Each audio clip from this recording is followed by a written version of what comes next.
साल 2022 में पाकिस्तानी सियासतदानों के मकबूल तरीन बयान, ख्वाहिशें और दावे। इस्लामाबाद को हिला रहा, इस्लामाबाद में कांपे टांक रही है। हमारे मुल्क की जो पॉलिसी है, फॉरेन पॉलिसी, उसको मड़ोड़ने की कोशिश बाहर से की जा रही है। लिख के हमें धमकी दी गई है। मैं इल्जामात नहीं लगा रहा, मेरे पास ये खत है, ये सबूत है। किसी ताकत को यह हक नहीं, किसी गैर मुल्की ताकत को यह हक नहीं कि वो साजिश के तहत पाकिस्तान के अवाम की मुंतखब हुकूमत को गिराए। वजीर कानून ने जो नुकात उठाए हैं वो दुरुस्त है, वैलिड है, लिहाजा मैं रूलिंग देता हूं कि अदम एतमाद की करारदाद आइन और कौमी मुख्तारी व आजादी से मुनाफी है और रूल्स और ज़ाब्ते के खिलाफ है। ये करारदाद मैं मुस्तरद डिसअलाउ करने की रूलिंग देता हूं। beggars can't be choosers. Beggars can't be choosers. हम आपके सामने क्या हैं?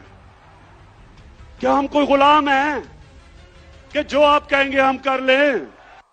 मैं सऊदी अरब से होके आया हूं, मैं यूएई के होके, अभी मैं तुर्की होके आया हूं, और मैंने उन भाइयों को कहा कि आप हमारे बड़े अजीम भाई हैं, हमेशा आपने हमारी मदद की। और मैंने यही कहा, जब मैं आया हूं तो आप समझेंगे शायद ये मांगने आया है। मैं मांगने नहीं आया, लेकिन मजबूरी है। माशी हालात जो है हमारे इंतहाई मखदूश हैं।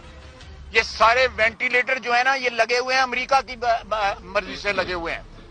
अमेरिका चाहे तो ये सारे के सारे जो हमें जो इस वक्त ड्रिप्स लगी हुई हैं या वेंटिलेटर लगे हुए हैं, सारे के सारे ऑफ हो जाते हैं। अक्टूबर में आना था, आईएमएफ की डेलीगेशन को नहीं आया। आईएमएफ की इंस्टॉलमेंट मिलनी थी, नहीं मिली।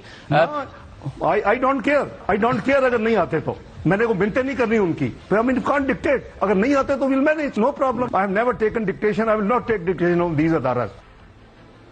डिस्काउंटेड खाम तेल, discounted petrol, discounted diesel, private sector से फौरी तौर पे गुफ्तगू शुरू एलएनजी के लिए, और उनकी सरकारी जो एलएनजी के नए कारखाने हैं उनके साथ अब हमारी गुफ्तगू शुरू हो गई लॉन्ग टर्म कॉन्ट्रैक्ट्स करने के लिए।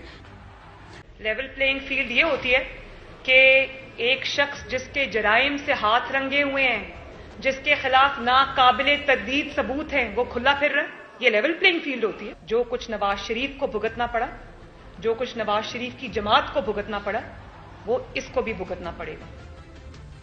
मुझे इस बात पे फख्र है, खुशी है कि मैं जिस आदमी के साथ खड़ा हूं, जिसका नाम इमरान खान है, उसने हुकूमत कुर्बान की है लेकिन उसने गुलामी कबूल नहीं। इंशाल्लाह इस कुर्सी पे इमरान खान साहब फिर आएगा, अवाम की ताकत से आएगा, 2/3 से आएगा। बर्दाश्त करें, थोड़ा सब्र करें। इमरान खान का गुनाह यह है कि उसने साम्राज्य के सामने खड़े होकर ये बात की कि एब्सोल्युटली नॉट। चलते हैं दबे पांव कि कोई जाग न जाए। गुलामी के असीरों की यही खास अदा है। होती नहीं जो कौम हक बात पे यकजा, उस कौम का हाकिम ही फकत उसकी सजा है। इन बयानात पर आपकी क्या राय है, हमें कमेंट्स में जरूर बताएं।